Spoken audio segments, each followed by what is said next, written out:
the world's weather is getting wilder. You know, the Earth is a very violent place. There are all kinds of natural processes happening all the time. From terrifying tornadoes... I said people are going to die today. ...to monster hurricanes. Nature's a beast.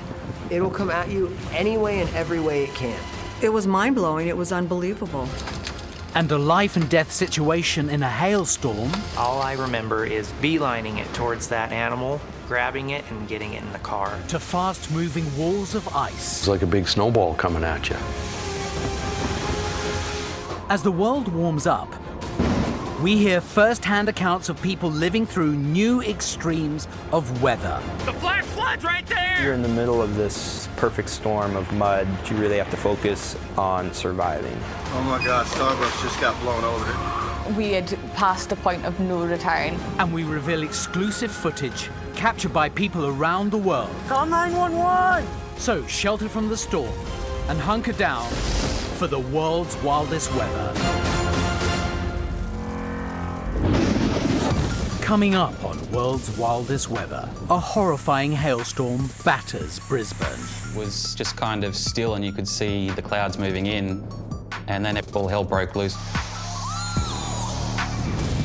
On the crest of record-breaking waves in Portugal. It was just like, bang, shock all the way up my back, and then I had the washing machine effect. But first, a bomb cyclone brings blizzards to Boston and terror on the high seas. To be in the middle of the ocean was the scariest part. There was nowhere to go. You had to stay on the ship. Oh, that's not good.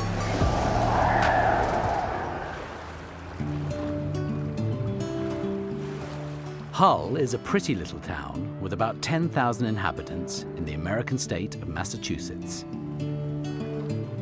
It sits on a low-lying peninsula just to the east of Boston, which pokes out like a finger into the Atlantic Ocean. Local resident Tina Bongo really enjoys her seafront existence. I live on the bay. I love the ocean. Is very therapeutic. It's beautiful. You wake up, the bay's right there. It's nice. But sea views can come at a price when the weather gets wild.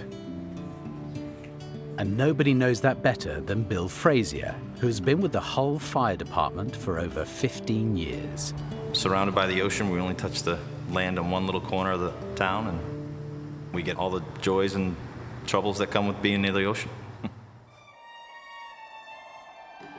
In the winter storm season, some parts of this exposed peninsula are prone to flooding. My neighborhood definitely has flooded in the past, but it's never been an issue of coming into the house. It'll creep up into the driveway, into my yard, but then it, never really affects the house. So this is an area used to stormy weather, but the winter of 2017 and 18 was exceptional. The problem starts with the very cold air arriving into the United States in December 2017. Air came from the Arctic regions of North America and invaded all the way into the deep south. We're talking sub-freezing temperatures in Fahrenheit, getting down into the single digits, and sub-zero temperatures. There are freezing conditions along the whole of the eastern seaboard of the US. But this is nothing new to the hardy residents of the more northerly states. The weather was, as always, cold. I wasn't that concerned. Living in New England, I didn't really think about it or get too worried about it, but I was wrong. About 200 miles away in New York, Canadian student Lindsay DeRuse is preparing for a trip to the Bahamas with friends and family. They sail on the Norwegian breakaway cruise liner from a frosty Manhattan on December the 29th, 2017, just as this harsh weather starts to bite.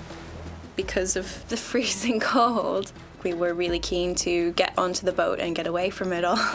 We wanted to go to spend time in the Bahamas, but it didn't go as planned. The Norwegian Breakaway is a vast luxury cruise ship holding nearly 4,000 passengers. It didn't feel like you're on a ship, which is normally the case with cruise ships. You don't really feel the wave too much. It feels like you're in some kind of fancy hotel, really. The holiday begins well. It was warm in the Bahamas, and we didn't really know there was a big storm coming at that point. As Lindsay holidays in the Bahamas early in the new year, a deep depression off the coast of Florida is brewing up serious weather problems as it tracks north. The center of this low pressure system was able to tap into all the moisture of the open Atlantic. Weather experts raised the alarm as they watched this massive storm power up the east coast of America. Forecasts were coming in and being updated constantly. Every hour the forecast got worse, and it got very, very bad very, very quickly. The situation becomes critical when the warm, moist air from the Atlantic collides with the very cold air from the Arctic. The pressure drop happened because you had a big discrepancy between the warmer air over the water and the very cold, dry air over land. So that created that difference in pressure, and therefore the deepening that resulted in that low pressure system. The extreme temperature variation between the two different air masses triggers a sudden, dramatic drop of pressure. Weather experts call this a bomb cyclone. By definition, a bomb requires that it drop 24 millibars in 24 hours. This one did way more than that. It went 59 millibars in a day. Some people might call it a super bomb. It was an historic storm to have that kind of rapid deepening in such a short amount of time. What happens when you have a greater pressure change is that you get stronger winds. Bigger pressure change, stronger winds. These winds got up to 70, 80 miles per hour and higher in some cases. Back in Hull, Tina has a battle-hardened New England skepticism about alarming weather forecasts. What I remember the meteorologist warning us about this bomb cyclone. I never heard of it before. So we were like, oh, you know, is this the news just trying to like get people excited and make a storyline? And no, it was the real thing. The first Lindsay knows of the growing storm is when a shore visit to a small island about 50 miles off the coast of Florida is called off. We were all prepared to go onto the island with all of our beach things, and we were in line for about half an hour until they told us that the waves were too big, so they cancelled the whole trip. The fact that we couldn't get onto the island was the first warning that something was coming up. No one really knew the extent of it at that time. A rare bomb cyclone is about to hit millions of people living on the eastern seaboard of the United States. And 4,000 hapless holidaymakers stranded at sea on a luxury cruise liner.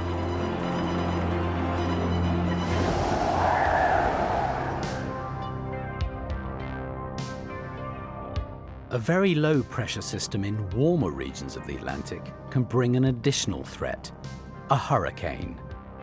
In this case, the low pressure in the atmosphere combines with the warm seas to create a rotating column of water-saturated air. Hurricanes can leave a tragic path of death and destruction in their wake as they rip through populated areas of the globe. So scientists like Lisa Bucci fly right into the heart of these deadly sea monsters to study them as they track across the planet, and their efforts can save countless lives when hurricanes make landfall. When I tell people that I fly into hurricanes, a lot of them think I'm crazy, they don't know why, and when they find out that I'm collecting data and transmitting it to them and there's no other way to get this data, then they're like, oh, good, we need that. Good for people like you. In 2017, Lisa was one of the team tracking Hurricane Irma. Irma was a classic textbook formation.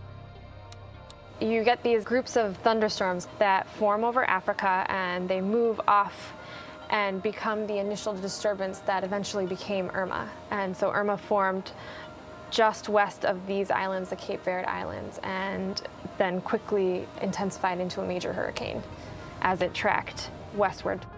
Irma develops off the coast of Africa on August the 30th, 2017, and powers towards continental America. Hurricanes are steered by upper level winds, and there happened to be a particularly strong high pressure system over the Atlantic at that time. Normally hurricanes that form that far east would tend to curve north and not hit any land, but since that high pressure was so strong, it ended up tracking west into the Caribbean. As Irma approaches land, it develops into a massive hurricane, and that brings it to the attention of veteran storm chaser Josh Morgerman. Hurricane Irma was one of the greatest Atlantic hurricanes in many years. One, because it hit Category 5, which is the top of the intensity scale, but also because it stayed at Category 5. It maintained that intensity for a really long time. Josh heads to Naples, Florida to intercept Irma and hunkers down in a hotel room, waiting for the storm to make landfall. As the hurricane was approaching, it's just rainy, windy weather. Nothing too unusual. And that's the funny thing. You know, if you didn't know a hurricane was coming, you just think, this is just some lousy weather. But then it starts to build, and then it starts to get an edge. Lisa will experience her close encounter with Irma on a research flight, right into the heart of the hurricane. My emotions on the plane are like when you're on a roller coaster ride. You're a little bit excited and you're a little bit nervous. But I'm passionate about getting the data to the people that need it. So flying into Irma was what I wanted to do. We treat this plane like a flying laboratory. We have instruments on the plane that are taking measurements of the winds, the temperature, the moisture, the pressure, and we're radioing all that data back for hurricane forecast models. Back on land, Josh will also record Irma's vital statistics. But he's doing it at ground level by positioning himself right in the path of the incoming storm. Wind's getting a little crazy now. Some of the gusts are destructive. So hurricane is a giant rotating windstorm, and as you get closer to the center, the winds get stronger. And the very strongest winds are in a tiny ring right around the center, and that's called the eye wall. And that's where the rain is heaviest, and that's where the winds are strongest. That's where the scary stuff happens. As Irma approached Naples, I was watching it on radar, and I could see that eye wall approaching the city. 10,000 feet up, Lisa enters the eye wall. Accompanied by 20 researchers and flight staff on her P-3 Orion. You're harnessed in, and it can feel a lot like a roller coaster, and in Irma it did. I was lifted out of my seat, enough to feel the sensation of floating. You want to make sure everything is strapped down, and you want to have a lid on your coffee. But anyone caught in the eye wall 10,000 feet below has more to worry about than spilt drinks. Down on the ground, there are people that are experiencing these winds, and they don't have the shelter of a nice, big, strong hurricane plane. So you're just hoping that they can stay safe. Had a lot of trees go down, branches smashing into cars, signs blowing around, and the worst is yet to come. That inner core is within probably an hour of here, but it's not here yet. I looked out across the fields near the hotel, and I could just see this wall of rain and wind sweeping across the field toward the hotel. That was the eye wall. Inner core of Irma passed right over Naples. The wind just blew like crazy. The funny thing is, every hurricane sounds different. Irma had a very whistly, very shrieky, very shrill sound. It was a harsh-sounding hurricane. The violent eye wall rotates around a calm, clear section at the center of the hurricane. This is the eye of the storm. When you're flying into the eye, all of a sudden, the rain starts to stop, the clouds start to clear, and then you have a stadium of clouds around you. When I flew into Irma, the sun started to shine. We were flying in the eye for about 10 minutes, and all you see is just this giant wall of clouds. And it's pretty spectacular and a little bit terrifying. It's just after 5 o'clock. Wow, it calmed really suddenly. The pitch of the wind, that shrieky sound, started to lower, and that meant we were getting in the eye. It started to calm down, and then within a few minutes, it was dead calm outside. That was a ferocious onslaught from this storm. Wow. It's a very, very calm eye. Literally almost dead calm. It's a very quiet eye. It's so weird. After just like that pounding of the wind, to sort of experience that silence and that quiet is really weird. This region of the hurricane is clear and still because this is where the warm air, which has risen in the eye wall, drops back down to ground. In the eye of a hurricane, we have falling air, and as it falls, it warms and compresses and evaporates clouds, which is why you see clear skies in the eye of a hurricane. Generally, people are advised not to go outside during the eye of a hurricane. The reason is because the storm's only halfway over, and when those backside winds come rushing in, it can happen very fast, and it could happen so suddenly that you're not expecting it. It's 5:53, and looks like the hurricane's picking up again. Looks like we're going back into it. When the opposite edge of the hurricane arrives, the wind changes direction and picks up speed again. As you're approaching the other side of the eye to head back into the eye wall, you get into your seat, you put your seatbelt on, and things start to get bouncier and rainier, and you're like, okay, I'm prepared, let's do this. Lisa and the team were in the air for more than 6 hours, recording and documenting Hurricane Irma. When you're done with the mission, you feel relieved because you made it back. Because it is dangerous, and you feel a sense of accomplishment for collecting the data and giving it to the people that need it. That's why I do this, actually. I fly into hurricanes because I want people to know what's happening, to be prepared, and to stay safe. Hurricane Irma caused at least 134 deaths. But the consequences could have been much worse without the warnings to people living in the path of the storm. When you're in a bad hurricane, it feels like it's something that's out to get you, but it's just a natural process. And unfortunately, when we are in the way or in the path of these processes, the consequences can be tragic. Collecting data inside these storms helps scientists, and that makes me feel really good.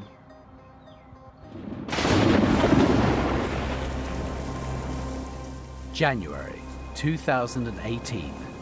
A major storm system tracking up the east coast of the United States has collided with a cold air mass over the land to cause a sudden, dramatic drop in pressure, an event known as a bomb cyclone. When you think of a bomb, it's something that's quick, with high impact, that can be very destructive. That's exactly, in meteorology terms, what happens with a bomb cyclone. A luxury cruise liner, the Norwegian Breakaway, is heading home to New York after already experiencing bad weather on their last stop. Oversea, closer to the center of this low pressure is where the strongest winds are going to be. And the ship, unfortunately, got caught in the path of this storm as it was going into that bomb cycle, rapid intensification. So that meant that within a period of 24 hours, what might have been a manageable storm to get through became a dangerous storm to be caught in the path of. Cruise ship veteran Lindsay DeRoos is on board the liner with her family. Whoa. The bomb cyclone drops in the middle of the night. I've never experienced a cruise ship being this rocky. So we decided to just kind of have a walk around and see what was going on. Where did they go? We went down the stairs, we stepped into water, and there was water coming down alongside the walls of the stairwell. There was water streaming out of the elevator shaft. There was a little atrium in the middle of the ship, which had water pouring over the top deck. Oh, that's not good. And and things were breaking in loads of different, the glasses were falling off shelves, paintings were falling off the walls, and people were just kind of freaking out everywhere. All the crew can do is to try to keep the passengers as safe as possible. The staff were amazing on the ship because they really tried to keep up with the cleaning, and they were up all night, putting towels down everywhere to soak up a lot of the water. Lindsay's holiday cruise has become a terrifying journey into the unknown. We couldn't really access news to see what was going on. The few people that did kind of spread the news that, oh, there's a bomb cyclone going on, which sounds horrible. I've never heard of a bomb cyclone before. So that was a bit terrifying. Outside, 30-foot waves are pounding the ship. We were all told to basically stay away from any windows and doors because it was so windy outside. You can hear the howling of the wind. But just to be in the middle of the ocean was the scariest part, is because there was nowhere to go. You had to stay on the ship. Back on land, the northwest of America is about to feel the full force of the bomb cyclone. As the storm was moving, it helped pull in another shot of Arctic, deep, cold air. And this one was even colder than the one that had settled into the region before the storm came in. I couldn't tell you the actual temperature, but it was biting. It was biting. Any exposed skin was taking a beating. And as temperatures go below minus 20 degrees Celsius, wind speeds are rising. We just watched the wind gradually ramp up and ramp up and ramp up. High winds are a particular threat to coastal communities. With a rapid deepening, with pressure change, we're going to get faster winds. Because in New England there are a lot of residents that live right on the coast, they were susceptible to wind-driven water moving inland into these populated areas at the same time that they were getting dumped on from above with very heavy snowfall.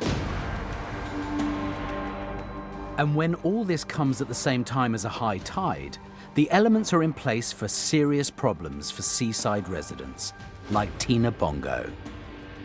Her home lies just yards from the ocean defenses in Hull, Massachusetts. It's an old seawall, there's cracks, there's natural gaps, and usually when it floods, it just comes through the gaps.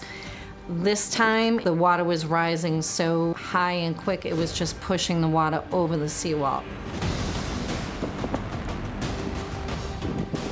The precipitation, the snow, the freezing rain and sleet started, and it got to a point where the bay and the ocean just wanted to meet in the middle of Hull and just take it away.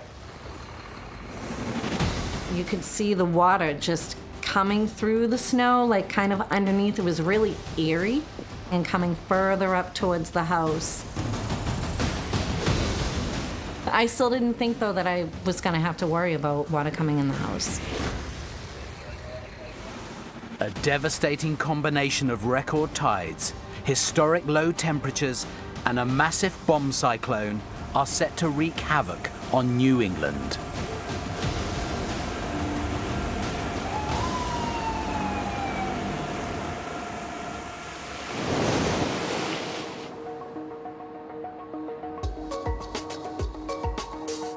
November 2014. Brisbane, Australia. The OzTix software company, where Darren Woolsey and Owen Banks work, is based in the suburb of Woolloongabba. They've both been there for a while, so they've got used to the spring storms which regularly wash through Queensland in November. I can start off very normal, and then, storms can just appear out of nowhere in the afternoon. Around that time of year, big storms come through. We get some pretty crazy weather. So they weren't too concerned when they heard the warnings of extreme weather on the 27th of November. Usually with the warnings, you take them with a grain of salt and you think, yeah, something could come down, but generally in your particular location, it'll go around you or you'll get missed. So probably wasn't too worried to begin with. Particularly as there was little evidence in the morning of what was to come. It was like a normal day. We didn't think that it was going to be too big of a storm. It was partially cloudy, but nothing to seem like it was going to be a big stormy day. But the clouds become increasingly ominous as the hours pass. I remember seeing the dark skies, and that was probably around 4 o'clock in the afternoon. My desk looks out over the big bay windows downstairs, and you could kind of see this dark cloud coming in. Over at the University of Queensland, Professor Hamish McGowan is tracking the weather system as it approaches the city. Well, I suppose we realised that we had a quite unusual storm on our hands, probably mid-afternoon. The thing that struck me was the depth of the approaching storm front. It appeared to be unusually severe. This big dark cloud just rolled in. It just seemed to have this weird greenish tinge to it. The green light is an indication that there is a lot of water within the body of the storm. The green tinge in storm clouds is associated with the scattering of light as it passes through the precipitation shaft within the thunderstorm. This saturated supercell storm moves ominously towards the city. We could see the cloud in the distance, and while it looked big, it just came at us quite quickly. That was when the winds picked up and everything got really crazy. There was an observation come through about 8 to 10 minutes before the storm front actually hit the city itself, indicating a wind speed gust of close to 140, 145 kilometres an hour. And once we saw that, there was no question that we were in for one hell of a ride. Dark clouds are gathering over Queensland. Brisbane is about to be hit by the largest storm in 3 decades.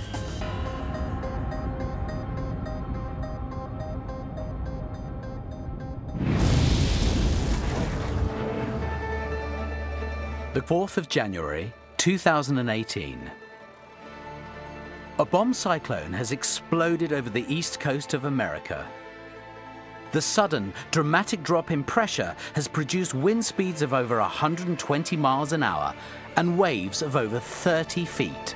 Oh, God. The cruise liner, Norwegian Breakaway, was hit by the full force of the storm in the night. The next morning, when we saw the extent of the damage, there were doors broken. The ship lost a lot of glasses, and anything that was on the shelves was most likely broken. We were just sitting by the windows watching in awe, because you don't really see waves that big that often in the middle of the ocean, so it was incredible to see. But everyone made it through the night. That's when we started feeling like, okay, we're gonna make it. We'll make it back to New York. On land in Massachusetts, temperatures as low as -20 degrees centigrade are hampering the rescue efforts of the emergency services. There may be a fire inside a house that we're trying to put out, but as the water is sprayed, if it's that cold, just the mist from the hose streams can build up and form ice very, very quickly on balconies, windows, sidings, roofs.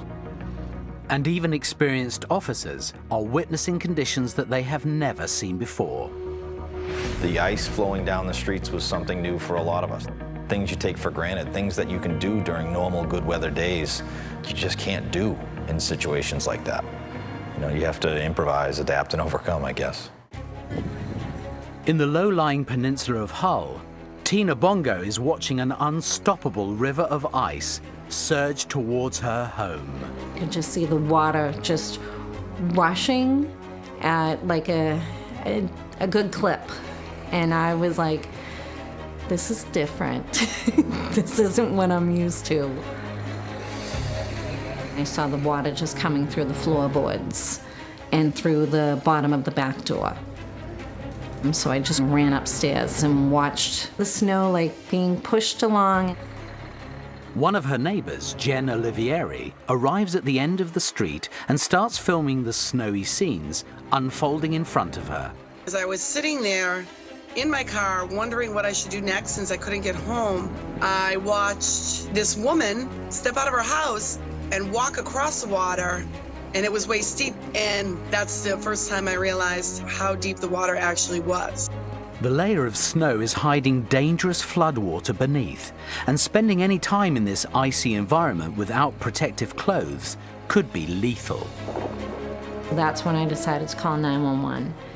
And the dispatcher was amazing. He was very patient, had me describe everything to him. So he said, I can have the fire department come to your house. One of the fire trucks tried to come down the street, but it was too deep for the truck itself to come down. But the fire department had come up with a novel solution. The person couldn't exit their home because they weren't dressed to go through the water. So the safest thing we thought to do at the time was to keep them dry, get them out of their home. We ended up using heavy equipment to do that.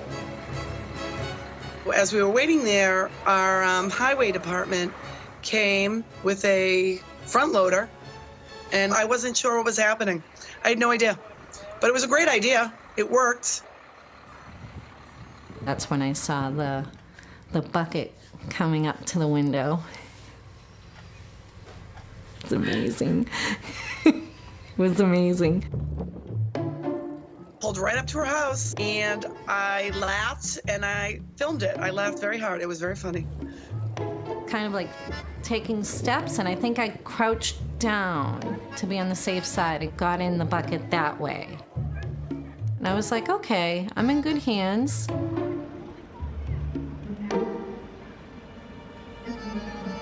And this actually looks like it could be kind of fun.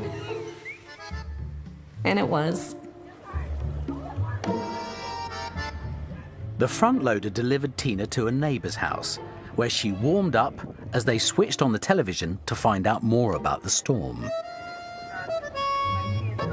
And a few minutes later, literally it seemed like a few minutes later, they had the news on, and you saw the rescue on the news. And it just played all day on all the channels. All day. It was crazy. A couple of days later, the Norwegian breakaway finally docks at a frosty Manhattan terminal. Getting our feet on the ground in New York was such a relief because we've been wobbling at sea for about 2 days, but also it was really cold. So we got off the ship, and now we're just going to race to the car because it was very, very cold. I mean, it was a thrilling but scary experience. I'm glad we all got through it okay. It was just a crazy time. Over in Massachusetts, Tina is back in her old house, and despite her experiences, has no plans to leave Hull anytime soon. People have asked, doesn't this make you want to move? No. I'm hoping that we don't get this again, but no, I couldn't imagine moving because of that. It's a great neighborhood, it's a great town, and I love living near the water.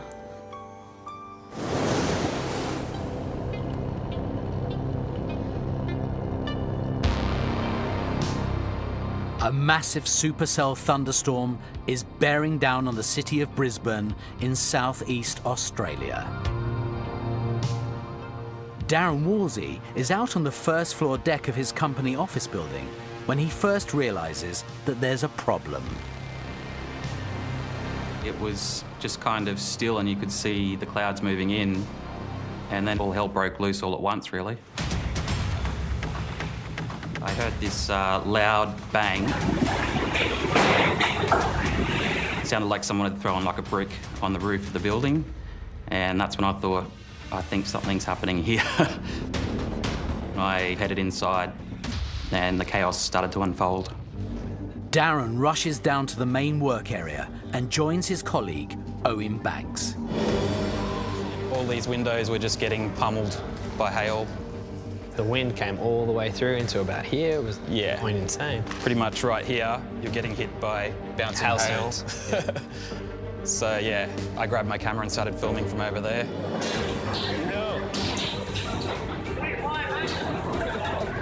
Once the windows had smashed, they just opened up, you know, a big gaping hole where the stones were actually coming in. And that's where I thought, you know, this could get pretty crazy because the stones were quite large. At one point, hail probably the size of a cricket ball kind of bounced through to the room, basically where we're standing. Brisbane is being pounded by hailstones.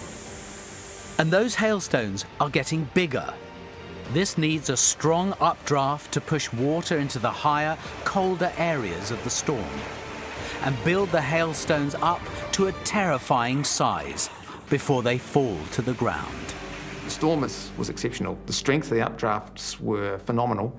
You can imagine that. You know, you have a hailstone the size of your fist, weighing many, many grams that needs to be lifted thousands of metres into the atmosphere until it grows sufficiently to drop out. So you could have had vertical velocities in that storm around 180 kilometres an hour.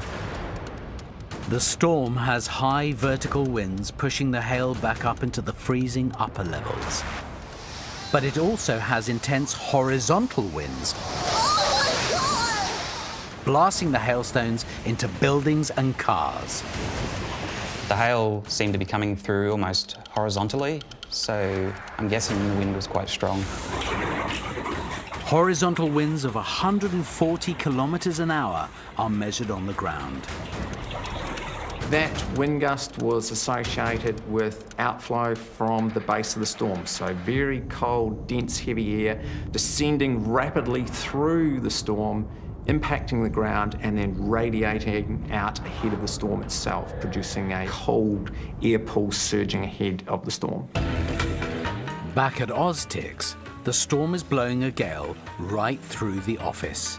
The wind during the storm was very, very intense. As you can see in the video, when my boss Smash was putting the table up against the windows, you can actually see the wind and how powerful it was. Then the lights really went out on Brisbane, or on Oztix anyway. We were hiding from the wind in here, but what started to happen was it got so heavy, the rain, that it filled up this light well and just started to drip through, and that's where the lights started flickering, and it wasn't long before that the lights went dark.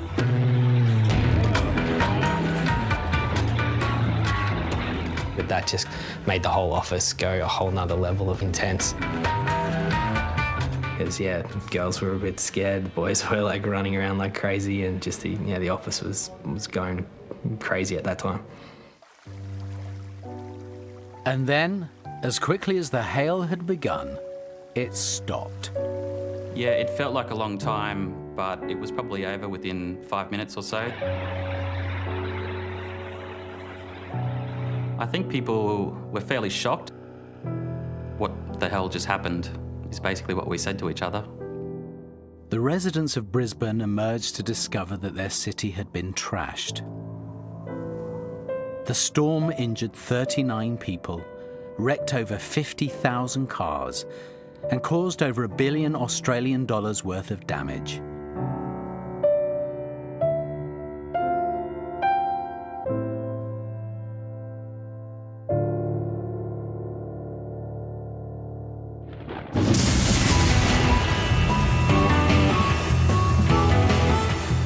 Andrew Cotton has been surfing for more than 3 decades. Originally from Devon, in the southwest of England, he now travels the world in search of the perfect wave. Been surfing since I was probably like 7 or 8. My dad took me to the local beach. We rented a board and a wetsuit, and it was just loved it.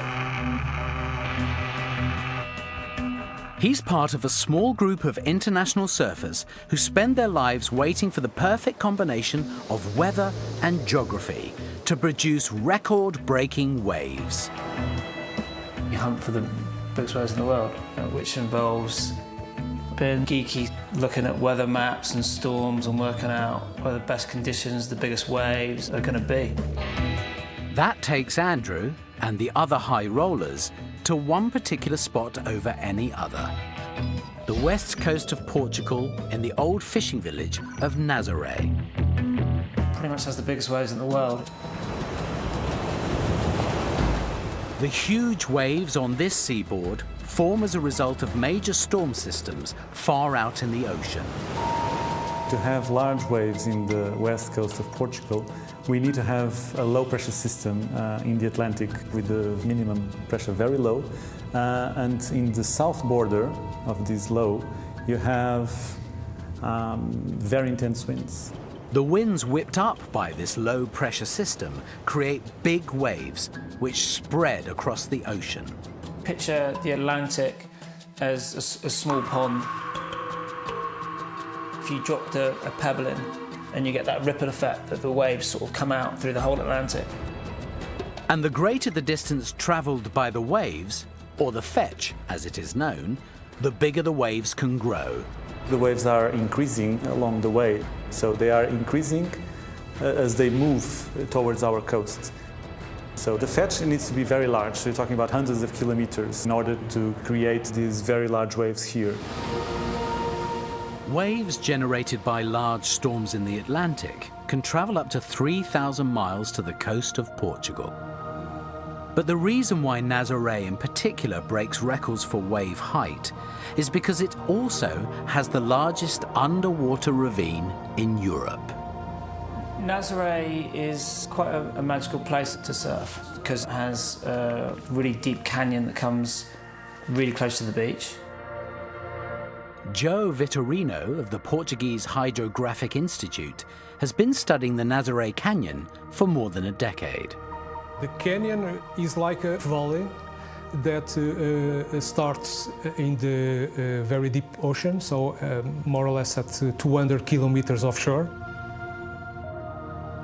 That goes to very, very close to the shore.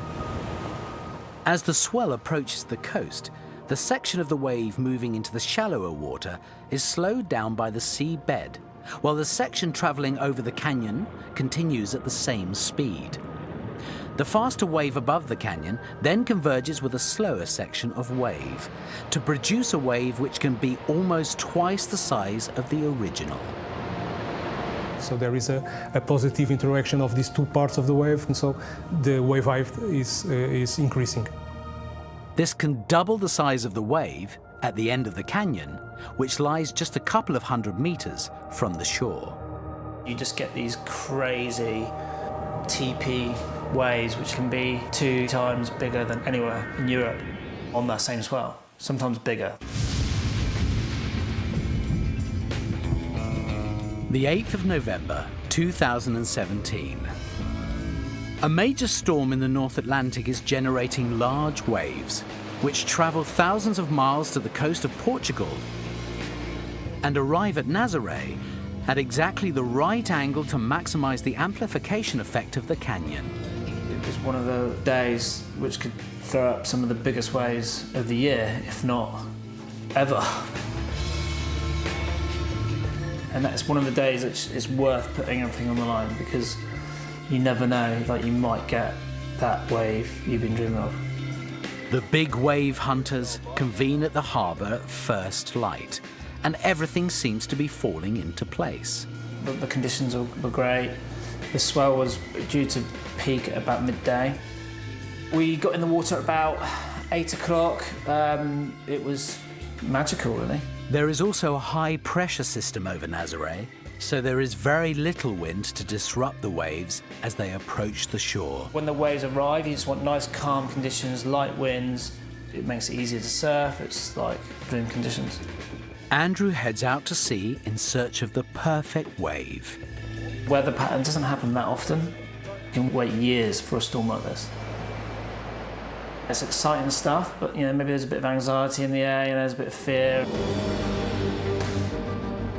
After a few successful runs, Andrew thinks he spots something special. This particular wave came from a canyon, and they can be in really good shape, really like hollow, lovely to surf. For any surfer, you know, the dream is to ride in the barrel, you know. And this wave looked like it was going to be the perfect barrel. Andrew gets into position, but his dream is about to become a nightmare. And I wanted to come up and then ride inside the barrel, but then the wave went from the best looking wave I could have imagined, the worst wave in a split second. I committed so heavily to be inside the barrel, and the wave changed and I had nowhere to go. And then all of a sudden it was just like, bang! I jumped off the board and then I was just weightless. And then I had washing machine effect, and then I was like getting all thrown around and ragdolled. I was in a lot of pain, probably a little bit, maybe a bit shocked by now. As Andrew struggles to right himself, he is hit by a second monster wave. Fellow surfer Hugo Val attempts to tow him to safety on a jet ski, but then another wave smashes into them. Hugo isn't hurt, but Andrew takes another battering. Got hit by a wave and the jet ski rolled and I fell off, and then I was just floating around about 20 feet from the beach. And I got washed up the beach, and the lifeguards were there. And I was in hospital within an hour, having been x-rayed and sort of, waiting for my results. Andrew had broken his back, but there was no nerve damage, so the prognosis was good. I couldn't move and I couldn't stand up at that point, but there was no worry, as in like I knew I would be able to move in the future. It's just I couldn't move right then. He's now been working his way back to full fitness for 9 months. Already started looking at the weather charts and sort of get excited for the next big wave. A matter of hours after Andrew's accident, Rodrigo Kosher entered the Guinness Book of Records when he successfully surfed an 80-foot wave at Nazaré. I had the feeling that one of those waves was going to come through that day. So, you're gutted that you missed that opportunity, but then also like I'm stoked for Rodrigo. I think it's great. I'm just waiting for my turn. It's all about peaking at the right time, and unfortunately, I sort of peaked a little bit too early.